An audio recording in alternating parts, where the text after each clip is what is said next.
It's a Monday morning. You wake up. You do the thing you always do. You check your phone before you even sit up, and your bank account says $2,400. Bills are paid, rent is handled. You're not behind on anything. By every logical measure, you're fine. But there's this feeling, this quiet background noise, this low-level dread sitting somewhere in your chest that refuses to leave. Like you're one unexpected bill away from everything falling apart. Like somehow, despite doing everything right, you're still not okay. So you do what makes sense. You try to save more. You cut spending. You tell yourself, if I just had $5,000 more, I'd finally feel secure. So you save the $5,000, and you feel better for about 3 weeks. Then the feeling comes back. So you think, okay, maybe $10,000, same cycle, different number, same anxiety. And here's the thing nobody tells you. The problem was never the number. My name is Jack, and if you've ever felt financially anxious despite technically being okay, this video is going to explain something most finance channels completely ignore. Make sure you hit subscribe and give this a thumbs up, because what I'm about to tell you changed how I think about money entirely. Let's start with something uncomfortable. Feeling broke is not a financial condition. It's a psychological one. Now, before you click off, I'm not telling you to think positive and manifest abundance. That's not what this is. I mean this literally. Your brain has a specific, built-in system that is actually designed, to make you feel financially anxious, regardless of your balance, regardless of how responsible you've been. And until you understand how that system works, no amount of saving will fix it. Here's what most people don't realize. Your brain has something called a negativity bias. And it's not a flaw, it's a feature. For thousands of years, the humans who survived were the ones who worried about what could go wrong. The ones who felt relaxed and comfortable, they didn't make it. So your brain learned to focus on threats, on gaps, on what's missing. Which means right now, your brain is paying way more attention to the $300 car repair that might happen next month than the $2,400 sitting safely in your account. It's not being irrational. It's doing exactly what it was built to do. But here's where it gets really interesting. Modern life has made this 10 times worse, because now your brain isn't just scanning for predators. It's scanning rent increases, job security, inflation, medical bills, market crashes, and a never-ending stream of financial content telling you that everything is about to fall apart. Your brain was designed for a world where threats were rare. It is now living in a world where financial threats feel constant, and it cannot tell the difference between a real threat and a perceived one. So it stays anxious all the time, even when you're fine. And here's the trap most people fall into. They try to fix a psychological problem with a financial solution. More savings, more income, more spreadsheets, more checking the balance at 2 a.m. But the anxiety always comes back because they're treating the symptom, not the actual problem. The actual problem has 3 parts, and once you see them, you can't unsee them. Part 1, the clarity problem. Most people have no clear picture of where their money actually goes. Not a vague idea, a real picture. Here's a quick test. Without checking your phone right now, how much did you spend last week? Total. Most people guess within $200 or $300. The actual number? Usually a surprise, and here's why that matters more than you think. When your brain doesn't have clear information, it fills the gaps with fear. It assumes you're spending more than you are. It assumes disaster is closer than it is, because uncertainty feels dangerous, and your brain treats financial uncertainty exactly like physical danger. This is why people who track their spending, even when they're spending the same amount, report feeling significantly less financially anxious. Not because they have more money, because they replaced uncertainty with clarity. Think of it this way. Imagine 2 people, same income, same expenses, same bank balance. Person A has no idea where their money goes. Person B knows exactly what comes in and what goes out every single week.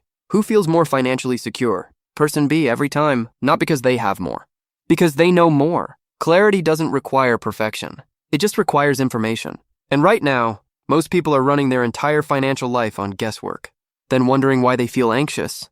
Part 2, the comparison problem. Here's something nobody in personal finance wants to say out loud. The reason you feel broke might have nothing to do with your actual finances. It might be because of who you're comparing yourself to. 10 years ago, your financial comparison was your neighbor, your coworker, your cousin, people you actually knew, people whose full situation you understood. Now, your comparison is a curated highlight reel of the most financially successful people on the internet, people posting their investment returns, their early retirement, their passive income screenshots every single day. And your brain, wired to focus on gaps, looks at all of that and concludes one thing: I'm behind. Researchers call this social comparison theory, and in the age of financial content, it has become one of the most powerful drivers of money anxiety in history. Here's what most people don't realize. You are not comparing your reality to someone else's reality. You are comparing your reality to someone else's highlight reel. And that comparison will always make you lose. The fix isn't to delete Instagram. The fix is to change the comparison entirely. Stop measuring your financial life against strangers on the internet. Start measuring it against yourself and 6 months ago, 1 year ago, 2 years ago. Are you earning more than you were? Saving more? Carrying less debt? More financially stable than before? If the answer to any of those is yes, you are moving forward. Even if it doesn't feel like it, progress is real even when it's quiet. Your brain just needs you to show it the evidence. Part 3, the direction problem. This one is the most important, and it's the one most people completely miss. Most people have money in the present, but no clear plan for the future. And your brain knows it. That background anxiety you feel, that quiet dread that never fully goes away. That's not about today's balance. It's about tomorrow's uncertainty. It's your brain running a calculation in the background, constantly asking, are we going to be okay? And if there's no plan, if there's no direction, your brain defaults to one answer: fear. This is why studies show that people with detailed financial plans report significantly lower financial anxiety, even when they earn less than people without plans. The plan doesn't just organize your money. It tells your brain, we have a direction. We're going to be okay. And your brain can finally relax. Now let me tell you about someone I'll call Daniel. Daniel was 31, earning $58,000 a year. Not struggling, but not thriving either. Bills paid. Small savings. By every objective measure, financially okay. But every single month, that knot in his stomach, checking his balance and feeling dread instead of relief. Scrolling financial content and feeling more behind after every video. He wasn't broke. He felt broke, and he couldn't explain why. So Daniel tried something different. 3 small things. Every Sunday, 10 minutes reviewing last week's spending. Not to judge himself, just to know. He replaced uncertainty with clarity. He unfollowed every finance account that made him feel behind. And once a month, he compared himself, not to strangers, but to himself 1 year ago. And he wrote down 3 answers. What's my emergency fund goal and when will I reach it? What's one debt I'm focused on this year? Am I putting even $25 a month into a long-term investment? 3 questions. 3 answers. 1 direction. 60 days later, his bank account was almost identical. But something had shifted. The background noise was quieter. The knot in his stomach had loosened. He told me, I didn't change how much I have. I changed how I relate to what I have. Same money, completely different experience. So here's the actual fix. 3 things, in order. First, create clarity. Every Sunday, 10 minutes. Review last week's spending. No judgment, just information. An app, a spreadsheet, a notes page. Format doesn't matter. The habit does. When your brain has real data, it stops imagining worst-case scenarios. That alone will reduce how broke you feel, without adding a single dollar to your account. Second, change the comparison. Mute or unfollow anything that makes you feel financially behind. Then once a month, do a personal financial review. Against yourself, not anyone else. Write down 3 financial wins from the past 6 months. They don't have to be big. Paid a bill on time. Saved $50. Didn't go into debt this month. Your brain needs evidence that you're moving forward. You have to show it that evidence. Third, build a direction. Answer 3 questions. Write them down.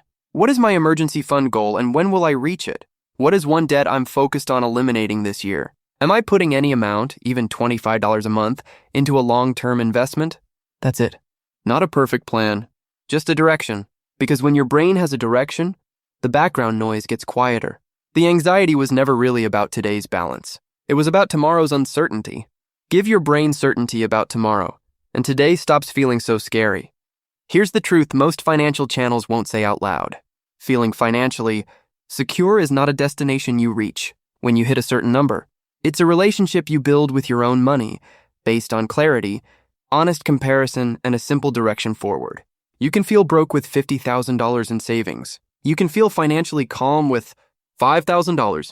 If you have the right system, the feeling of being broke is not evidence that you are broke. It's evidence that your brain needs better information, not more money. So here's your challenge this week. 10-minute money review tonight. 1 financial win from the past 6 months. Write it down right now. And answer those 3 future questions. Emergency fund, 1 debt, 1 investment. Then come to the comments and tell me, do you feel more broke than your bank account actually says you are? Because I think you'll find you're not alone. And if this video helped you see your financial situation differently, hit subscribe. Because on this channel, we don't just talk about numbers. We talk about why money feels the way it feels. Because sometimes, the most powerful financial move you can make has nothing to do with money at all. See you in the next one.